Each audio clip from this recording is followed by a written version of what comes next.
We were discussing this chapter number 5. It is morphology of flowering plants. In this chapter, currently we are discussing regarding a flower. So let's start with a flower. Okay. So here we are discussing regarding a flower. You know that the flower, it consists of 4 whorls. So which are the 4 whorls that you can find in a flower? The first whorl is called as calyx. The second whorl is called as corolla. The third whorl you can find it's called as androecium. And the fourth whorl you can say a gynoecium. Clear? These are the 4 whorls you can find in the flower. Based on the presence of this androecium and the gynoecium, the flower may be unisexual or the bisexual, that we have already discussed it into a previous session. Okay. Now today we have to learn regarding the different terms which you can find into a flower. So if you see that the flower, it consists of these 4 whorls: calyx, corolla, androecium and the gynoecium, and it is a reproductive or sexual organ of a flowering plant. But if you see this flower, in the flower the lower part is somewhat swollen. Swollen part is present. Okay, this swollen part is called as thalamus, and this thalamus is connected to a stalk-like portion. What you can call it as pedicel. What it is called as pedicel. And this thalamus and the different whorls like calyx, corolla, androecium and the gynoeciums, they are arranged in a different manner and to generate a flower. So this is a condition which is going to be arise in case of a flower. Now, in this flower, the calyx and corolla, it possesses its individual unit, and the number of its individual unit might going to be vary from a flower or to a flower one, and based on that they can be classified into different types like trimerous flower. Trimerous flower means it consists of 3 units in a calyx. On the corolla, tetramerous flower, tetra means 4, so you can say that it consists of 4 units. Okay, pentamerous flower, that means it consists of 5 units in the calyx and the corolla. So these are the different components are present. Based on the number of components, they are classified as trimerous, tetramerous or the pentamerous. Like just to say example, in a calyx, its individual unit is sepal. So if the 3 sepals are present, then you can call it as it's a trimerous. If the 4 sepals are present in a calyx, it's called as tetramerous, and the 5 one, then they are called as a pentamerous. So based on the number of components in each one, they can be categorized as trimerous, tetramerous and the pentamerous. Now apart from that, the flower also possesses the small leaf-like structures and the base. You might have seen that small leaf-like structures which is present, which arises from it. And if it is present, then such kind of a flower, it's called as bracteate flower. Bracteate flower, that means it has a bract. There is a presence of a bract. And if the bract is absent, then you are calling it as ebracteate flower.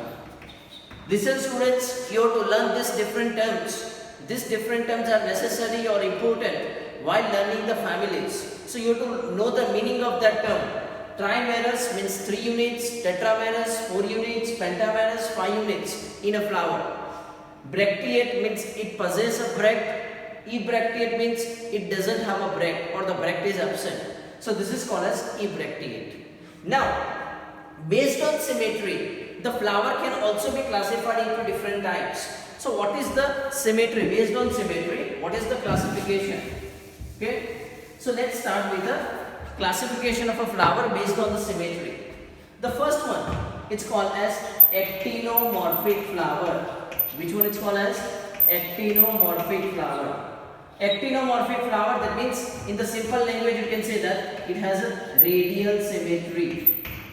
Radial symmetry means this flower can be divided into equal half through any plane which is passing through the center.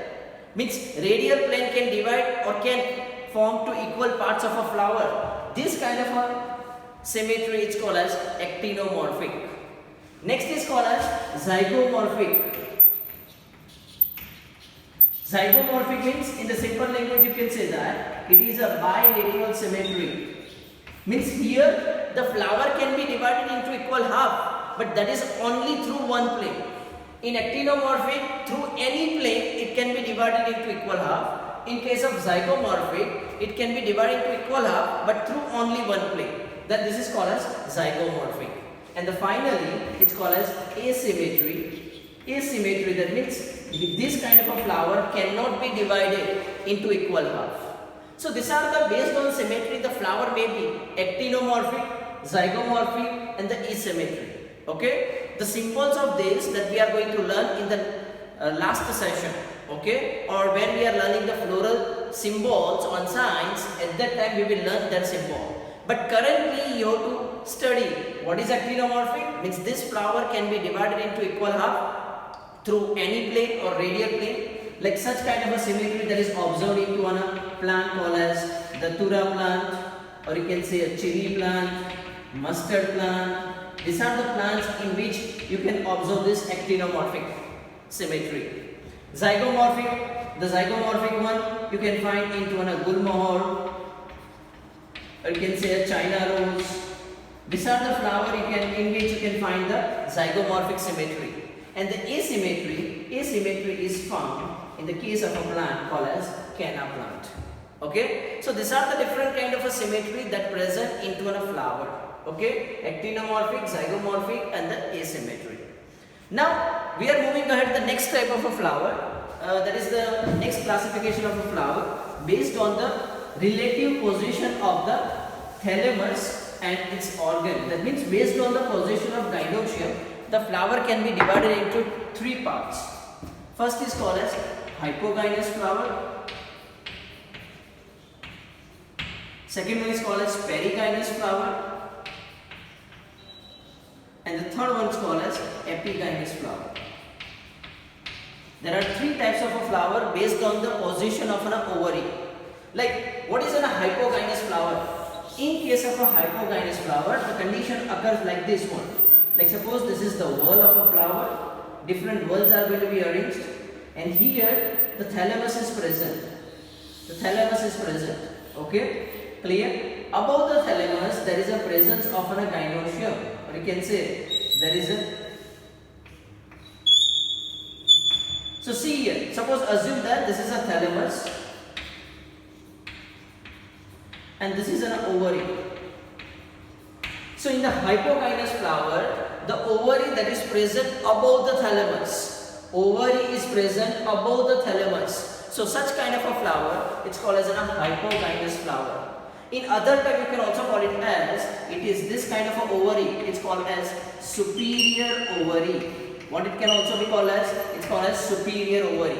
Superior means ovary is present above. It is superior. Okay, clear? So it is superior to what? A thalamus. Then such kind of arrangement is called as, this kind of flower is called as hypogynous flower, and this kind of ovary is called as superior ovary. Now what happens in the second case? That what we call as perigynous flower. In case of a perigynous flower, suppose assume that this is a whorl and here it is a presence of a thalamus. Okay, so this is a thalamus. Now in this kind of a flower, that's perigynous flower, the whorls, calyx, corolla and that whorls, they arises from the same position of an ovary. Okay, clear? That means here the thalamus is present and the ovary that is also present simultaneously on this one. Okay, that means what it wants to say that in the perigynous flower, the thalamus and the ovary, they are present at the same level. Okay, the thalamus and the ovary, they are present at the same level. Or in other words, you can say that the calyx, corolla, they arises from the same level of an ovary. Okay, clear? So this kind of a flower is called as perigynous flower. In other words, you can say that such kind of a ovary, where the ovary and the thalamus, they are present at the same level, then they are called as semi-inferior ovary. And the reverse one, that's called as an epigynous flower. You know that in hypogynous flower, the ovary is above the thalamus. Ovary is above the thalamus. But in epigynous flower, the ovary that is present below thalamus. Below thalamus. then such kind of a flower it's called as epigynous flower. And epigynous flower, as the ovary that is present below thalamus, such kind of a ovary it's called as inferior ovary. Here the ovary is present below the thalamus, hence we are calling it as inferior ovary. So based on the position of thalamus, or you can say ovary, the flower can be of hypogynous flower, perigynous flower, epigynous flower. In hypogynous flower, the ovary that is present above the thalamus. In perigynous flower, the ovary and thalamus they are present at the same level. And in epigynous flower, the ovary that is present below the thalamus. In hypogynous flower, the ovary is present above, so you can say that superior ovary. Here they are at the same level, so you can say semi-inferior ovary. And here in the epigynous flower, the ovary is present below the thalamus, so that's such kind of a ovary is called as inferior ovary. Okay, so these are the different kinds of ovary that is present and the types of a flower based on the position of ovary. Okay, so we have learned the different terms, like you can say that unisexual flower, bisexual flower, bracteate, ebracteate, trimerous, tetramerous, pentamerous. Even we have also discussed the symmetry like zygomorphic, actinomorphic, and we can also call it as asymmetry. Next, perigynous, hypogynous, and the epigynous flower. So these are the different kind of a term that we have to learn. Now, today we also have to discuss regarding the individual components or the whorls of a flower. So let us discuss the individual whorls. Okay. So here we are going to start with the first whorl of a flower. It's called as calyx.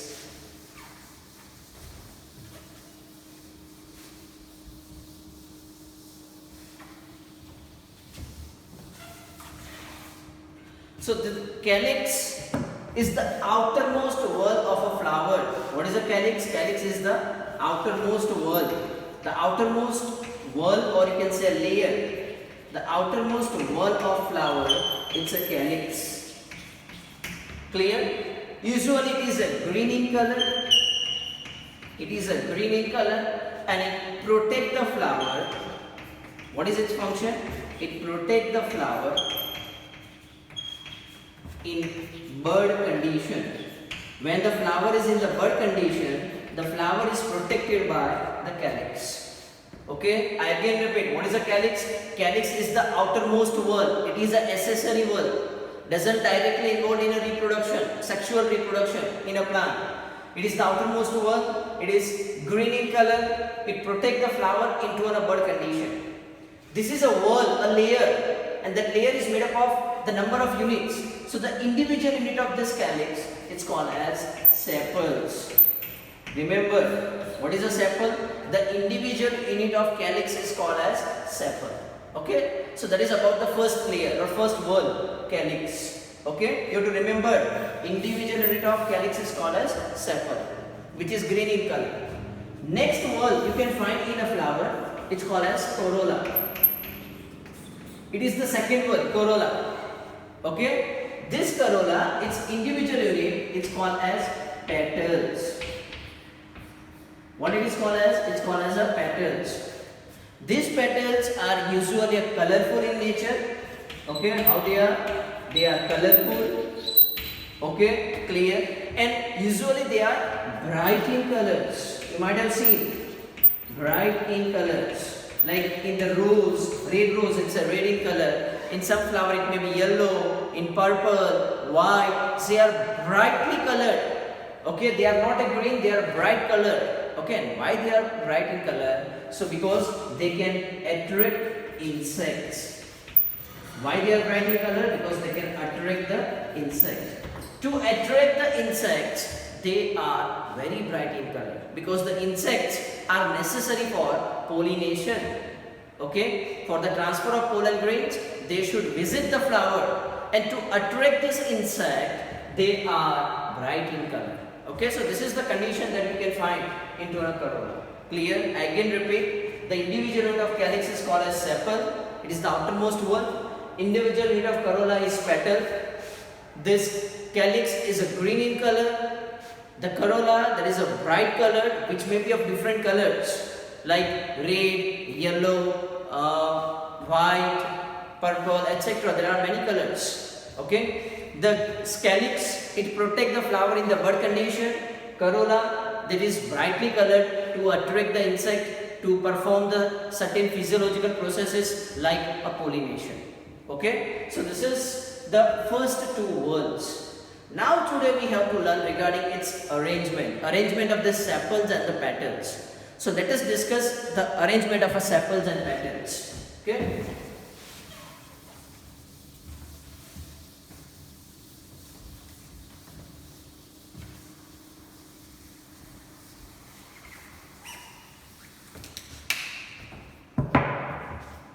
So now we are going to start with a topic called as estivation. So what is called as an estivation? Estivation, that means the arrangement of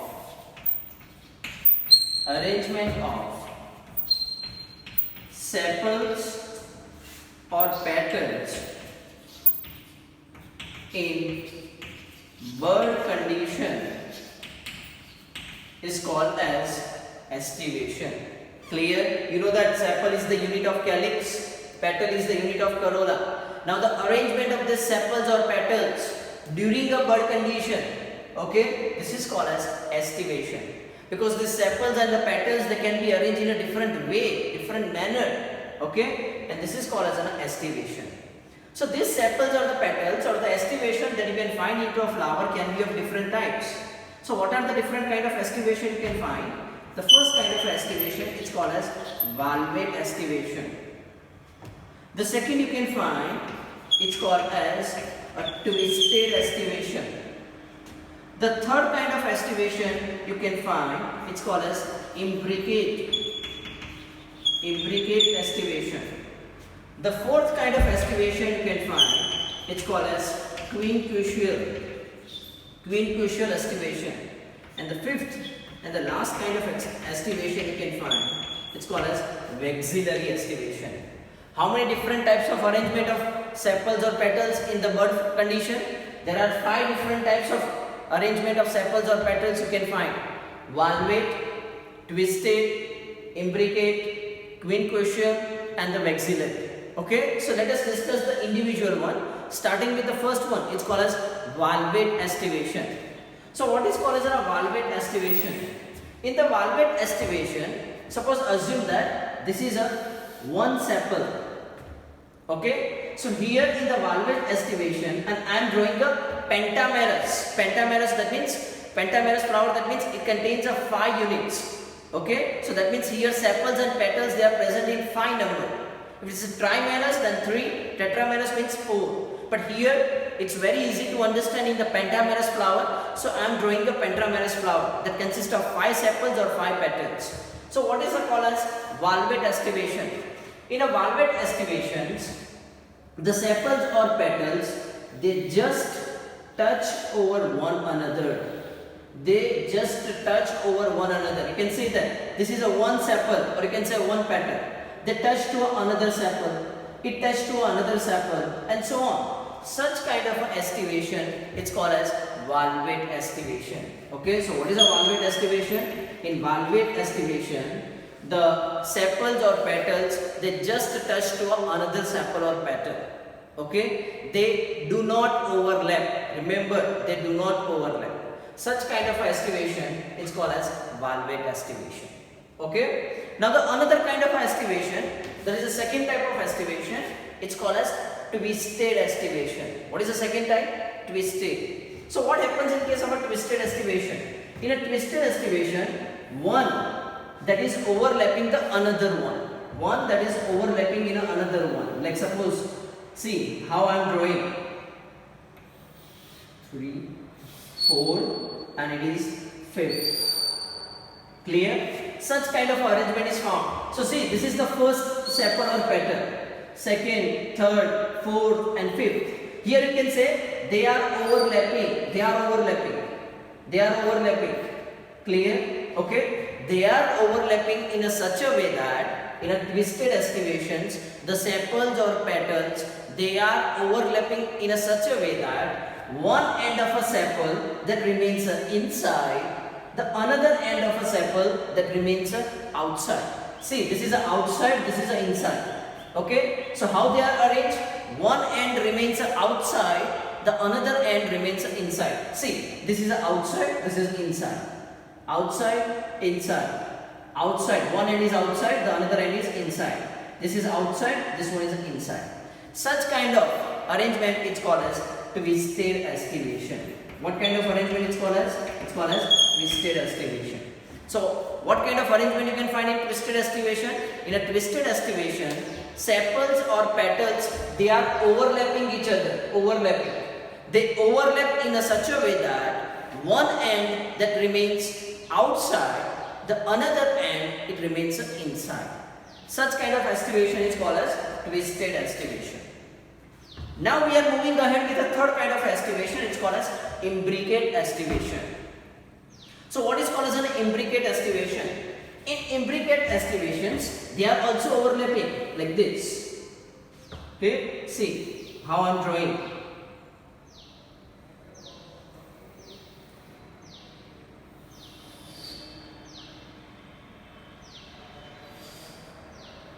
Clear? This is called as imbricate estivation. In an imbricate estivation, the arrangement is such that the one sepal or petal, this is the one sepal who is totally outside. Here see, both the ends, one end and the second end, both are outside. Another sepal is such a way that it's both the ends are inside. See, here it's both the ends are inside. And other three, this one and this one, they are such a way that their one end is inside, other outside. See, one inside, other outside, one inside and outside. Such kind of estivation is called as imbricate estivation. So what is called as an imbricate estivation? In imbricate estivation, one sepal or petal is totally outside, one is totally inside, the other three are arranged in such a way that it's one end is outside, the another end is inside. Okay, so this kind of estivation is called as imbricate estivation. Now the fourth type of estivation, it's called as quincunxial estivation. Which kind of it is? Quincunxial estivation. So what happens in the quincunxial estivation?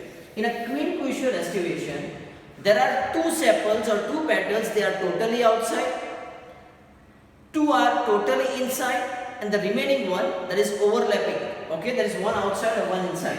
See, this is a one outside side. Okay, clear. This is the third one. Okay, clear. This is the fourth one. Okay, and now it is the, sorry, this is the fifth one. Okay, clear. So now see, there are four. Here, this one. Here, both the ends are outside. You can say both the outside. Okay, this one is also outside. So these are the two sepals or petals which are totally outside. Okay, now see, this is a sepal or petal that here both the ends are inside. Similarly, also here both the ends are inside. So these are the two petals or sepals in which both the ends are inside, and the remaining one, which is arranged in such a way that one end is inside, the other one is outside. Such kind of estivation, it's called as quincunxial estivation. So what is called as a quincunxial estivation? In a quincunxial estivation, two sepals or two petals are totally outside, two are totally inside, and the remaining one is such a way that its one end is inside, the other end is outside. So such kind of estivation is called as quincunxial. Last one, it's called as vexillary estivation. So what is called as a vexillary estivation? In a vexillary estivation, there is a one big sepal or petal, that is overlapping the other two, which is a smaller one, and there is again overlapping and other inside. There is total 5 sepals or petals are there, and there is again inside. So such kind of estivation is called as vexillary estivation. So in the vexillary estivation, one big sepal which is surrounded to a small two other, which is surrounded to another small two. Such kind of estivation, it's called as vexillary estivation. Okay, so this is called as vexillary estivation. So see, what is called as estivation? I am again repeating. Okay, this is the last topic of this today's session and we are ending over that, and then we will discuss the necessary organs in the next sessions. So what is called as an estivation?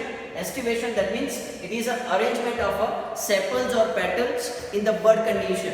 This is called as estivation. 5 kinds of estivation: valvate, twisted, imbricate, quincunxial, vexillary.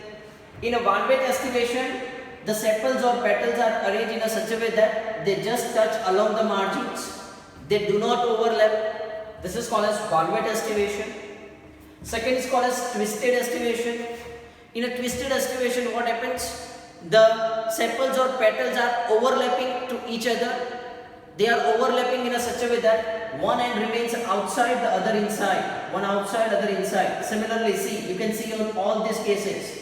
So in all the 5 cases, one end remains outside, the another end remains inside. Such kind of estivation is called as twisted estivation. Next is called as imbricate estivation. In case of imbricate estivation, such a way that one sepal or petal, both the ends are outside. See here. Here both the ends are inside. One sepal is totally outside, one sepal is totally inside, remaining 3. In this case, one end is inside, the another end is outside. Such kind of estivation is called as imbricate. Now in the quincunxial, 2 are totally outside, these 2. Here both the ends are outside. 2 are totally inside, see here, both the ends are inside. And one end is such a that, one sepal is such a that, one end is inside, the another one is outside. So this kind of estivation is called as quincunxial. In the vexillary estivation, one big sepal that is surrounded to a 2 small, and that is again surrounded to another 2 small. Such kind of estivation is called as vexillary estivation. Okay, so that is all about the arrangement of sepals or petals. You can also call it as estivation. So here today we have discussed the 2 whorls of a flower, calyx and the corolla. The other 2 whorls of a flower, let's androecium and the gynoecium, which are the necessary whorls, or you can say also call it as reproductive whorls, that we will discuss in the next session. Till then students, keep learning, keep watching, like and subscribe this channel. Thank you for watching.